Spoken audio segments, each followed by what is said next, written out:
हम बात कर रहे थे बीए तृतीय वर्ष के द्वितीय प्रश्न पत्र समकालीन भारत में सामाजिक समस्याएं।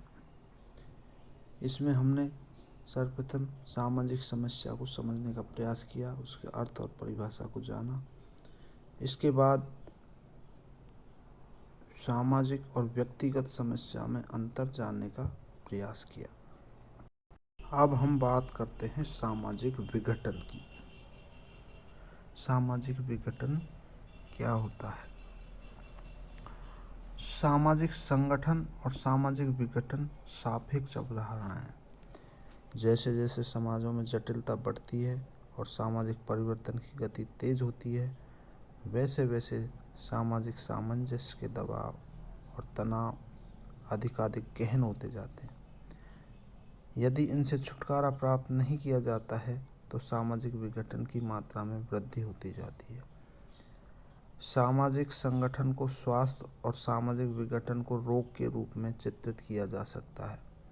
जब तक शरीर की विभिन्न निर्णायक इकाइयां अपने अपने निश्चित कार्यों को करती हुई पारस्परिक अंतर्निर्भरता बनाए हुए शरीर के कार्य संचालन में योग देती हैं, उसके अस्तित्व को बनाए रखने में सहायता पहुंचाती हैं, तब तक शरीर स्वस्थ है, उसमें संगठन बना हुआ है।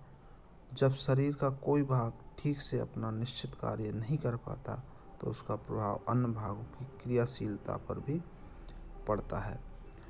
इस अवस्था में अन्य भागों के ठीक से कार्य संचालन में बाधा होती है। इस स्थिति में शरीर के विभिन्न भागों में सामंजस्य का अभाव पाया जाता है। सभी भाग अपने निश्चित कार्यों को पूर्ण नहीं कर पाते और शरीर में विकास की स्थिति पैदा हो जाती है। कालांतर में शरीर के निर्णायक भाग शरीर के अस्तित्व को बनाए रखने के उद्देश्य में विफल हो जाते हैं। यह स्थिति विघटन की स्थिति ही है। ठीक यही बात समाज के संबंध में है। विभिन्न समाजों में समय समय पर सामाजिक संगठन और सामाजिक विघटन की स्थिति देखने को मिलती है। कोई भी समाज न तो पूर्णतः संगठित होता है और न ही पूर्णतः विघटित होता है। अब हम बात करते हैं सामाजिक विघटन होता क्या है, इसको अर्थ को समझने का प्रयास करेंगे।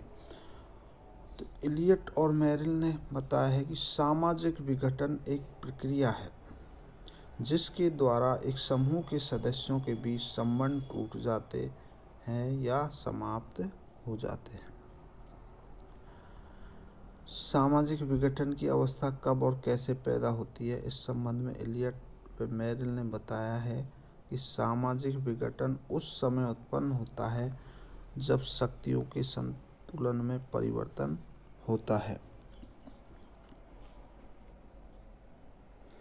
और सामाजिक संरचना इस प्रकार टूट जाती है कि पहले के प्रतिमान अब लागू नहीं होते और सामाजिक नियंत्रण के स्वीकृत स्वरूप प्रभावपूर्ण ढंग से कार्य नहीं करते। P.H. लैंडिस ने अपनी पुस्तक एन इंट्रोडक्शन टू सोशियोलॉजी में लिखा है कि सामाजिक नियंत्रण की व्यवस्था का भंग होना और विशृंखलता उत्पन्न हो जाना ही सामाजिक विघटन है। इसी तरह न्यूमेयर ने सामाजिक विघटन के प्रमुख लक्षणों को स्पष्ट करते हुए विघटन को समझाने का प्रयास किया है। उन्होंने कहा है कि जब समूह का एक मत तथा उसके उद्देश्य की एकता भंग हो जाए, सामाजिक संरचना का संतुलन अस्त व्यस्त हो जाए और समाज के क्रियाशील संबंध टूट जाएं, तो मानना चाहिए कि सामाजिक विघटन के लक्षण उपस्थित हो गए।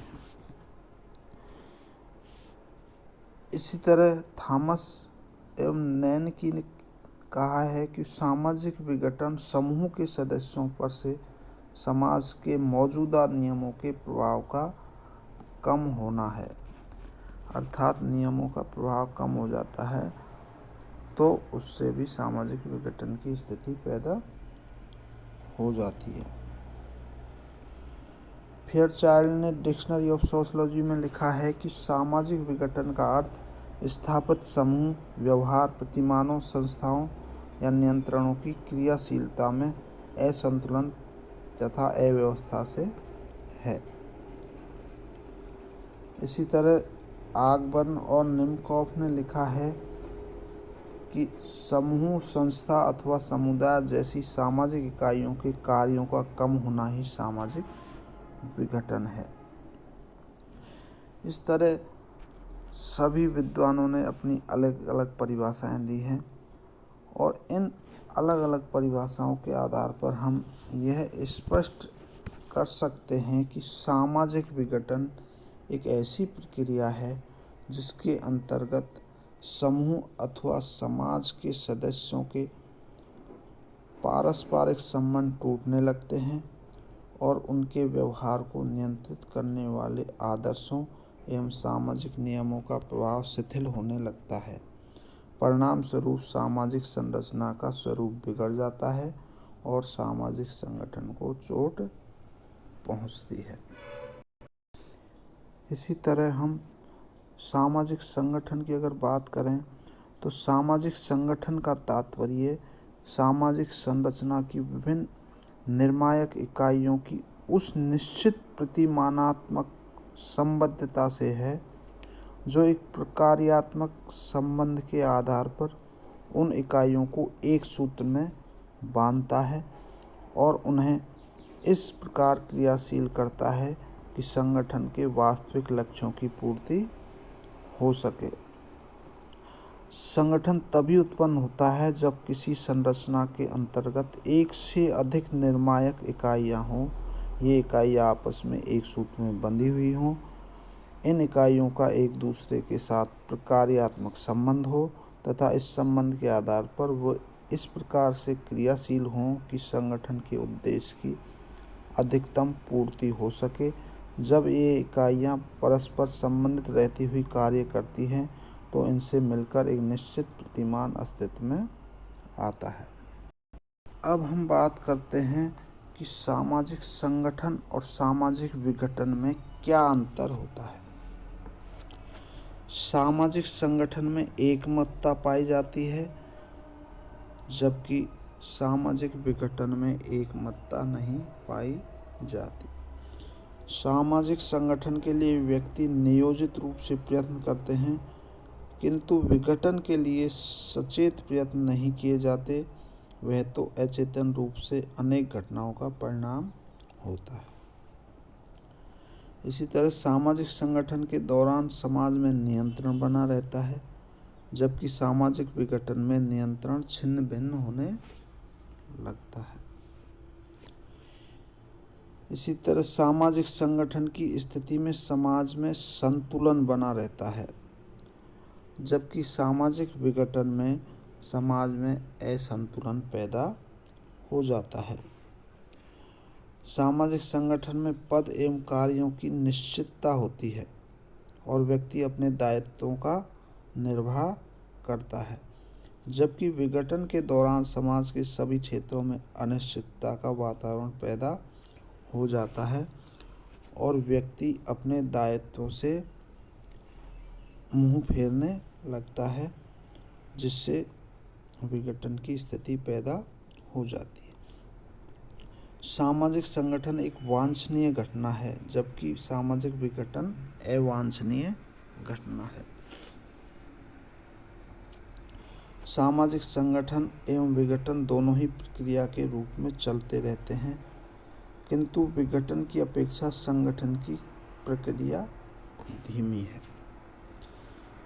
यानी विघटन जल्दी होता है जबकि संगठन बहुत धीमी गति से होता है।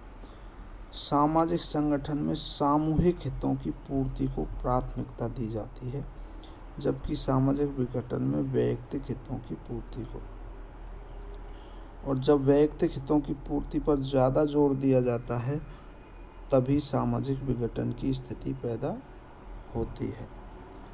सामाजिक संगठन के दौरान सामाजिक नियमों, मानदंडों एवं आदर्शों का पालन किया जाता है जबकि सामाजिक विघटन के दौरान इनका उल्लंघन किया जाता है। जब समाज में सामाजिक नियमों, मानदंडों और आदर्शों का उल्लंघन किया जाता है तभी सामाजिक विघटन की स्थिति पैदा होती है।